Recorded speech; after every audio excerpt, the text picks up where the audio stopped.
So hello and welcome back to some Luxembourg coins. So here I have quite a lot of these coins from Luxembourg, and I've got the coins from Belgium up above because these are all based on the Belgian franc. So while you couldn't use these Luxembourg coins in Belgium, they probably would have been accepted though.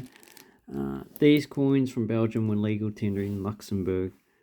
And so long periods of time, they didn't issue coins for a lot of denominations.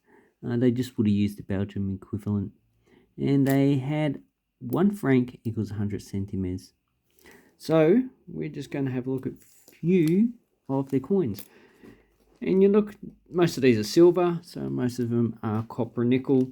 Luxembourg seldom issued any silver, and I don't think they issued any gold coins since they were recognised as an independent country in 1815, so that's after the Napoleonic Wars ended.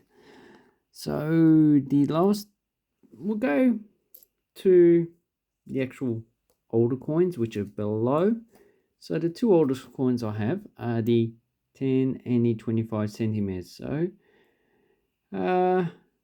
this denomination, so this is the first year of issue of this design, but they issued this design up until 1972. So here we have the smaller coin, and as you can see, the design's the same. They just change the size and the actual shape, metal of the coin, and also they change centimeters. But Luxembourg has, like quite a few other countries, like the UK, does demonetize their coins when they take them out of circulation. So this 25 centimeters has a pretty much a lamination floor going straight through the coin, going through the coat of arms, which is the lion, and Luxembourg, which is probably in the Luxembourg language, because they do have their own language. So this coin here probably costs about, I would say on average, about $20. I would say that most of them would have been withdrawn from circulation. The higher the denomination, the more of the coins are actually withdrawn from circulation. So a lot of high denomination coins are actually hard to get. A lot of denominations seem to stay around because there's a lot more produced, and also because there's a lot more produced, people really like this 25 centimeters. There's a few million produced. 1963, these were withdrawn from circulation later period. But because of low denomination, people just thought it was a waste of time. Just taking them to the bank and putting them in the actual bank. So then we have the next coin.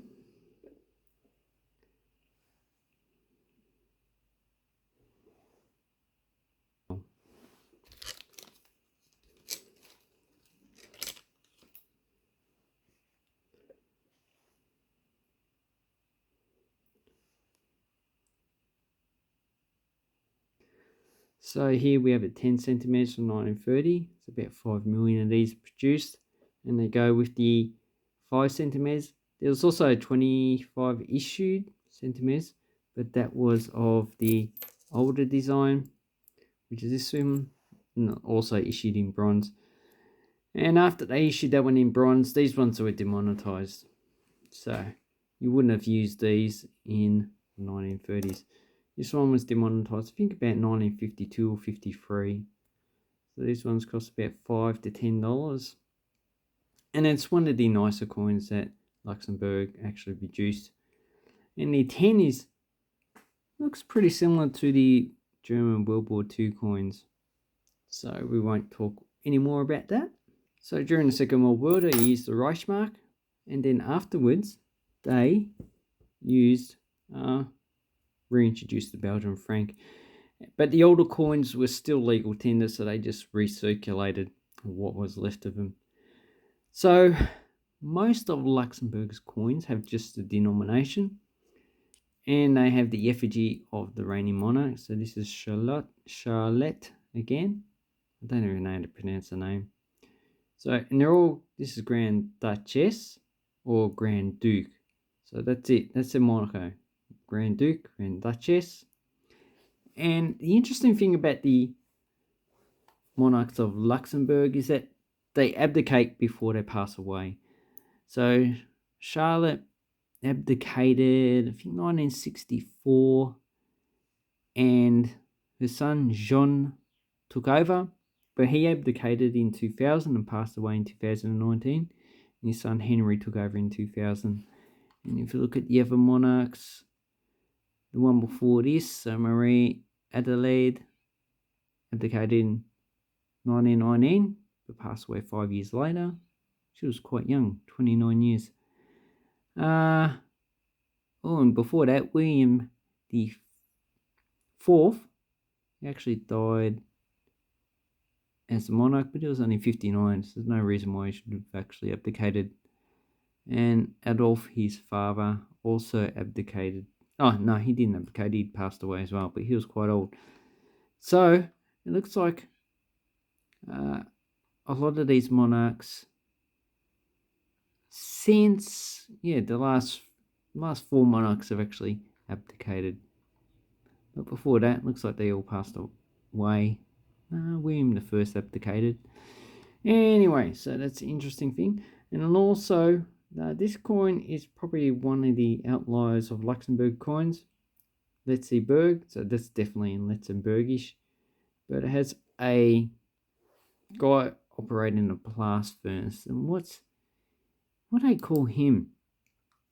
He is a... Come on, someone can say it. Oh, that's all right. A puddler at work in the blast furnace. So, obviously, melting metal. So, that refers to industrialization. Here we've got Charlotte, 1 franc. So this one's probably worth about $3 or $4. And here we have the 5 francs, 1949, large issue. And these were replaced with the smaller coins. So these ones circulate up into 2002. But here we have the 1 and the 5 franc. Obviously, denomination's quite plain. And we have Jean, Grand Duke de Luxembourg. So that's not a bad coin. And if we look at compared to the Belgian 5 franc, obviously the design's the same. It's all milled, should weigh the same as well. And they have a crown up top, denomination, but the name of the country's on different sides. So this is a 1949 issue. Then we have the 10 francs. So this is a peculiar denomination in that it circulated up until, let's see, I need to look. Yeah, it's last minted in 1980, and then it was actually demonetized in 1986. So, because in 1980 they did issue a 20 franc coin, which I don't have. So they just replaced the 20 franc. They replaced the 10 franc with a 20 franc coin, so they withdrew from circulation. And so you would have had 1, 5, 20, and 50 franc coins in circulation. So these ones are quite nice. Large copper nickel coin. Actually, not copper nickel. 8 grams of nickel. So if you're after nickel, these ones are really good to get. You can get them for, I don't know, about $1 or $2 each. So quite a nice coin. And the mintage is about 1 million. Then I have the highest denomination. So this is a 1989. And the last year of issue of Luxembourg coins was 1995. So that's 7 years before they issued the euro. But that was no problem because Belgium was using Belgian francs, as I said before. So if they ran out of coins, just ask Belgium to send some over. And this is the 1989, but they had 2 different issues for this. So this one has the Luxembourg on the reverse side. The other coin only has Luxembourg on this side. So on both coins, the obverse, which has the effigy of Jean, is the same. It's just that on the earlier coins they didn't have Luxembourg, which is in the native language of the country. So, and they're both nickel, 7 grams, about 22.75 millimeters. This one had a mintage, 2 million. So, really, they had a value of $2.50 in the exchange rate. So, really, you should be buying for about between $2.50 and $5. I'd say $5 is probably more likely the price. Uncirculated one, probably 10 to 20. No. But look around and see what you can get. Obviously, I would just sell this one along with other denominations as a set. Although the milling on this one's actually not quite good. So I hope this helps you with your coins from Luxembourg. Actually quite a nice series, and nah, not really. A lot of them are actually quite boring. But if you're interested in small countries, this is one of them you should actually get. Anyway, I'd like to say thank you very much and have an awesome coin and banknote collecting time. Thank you and goodbye.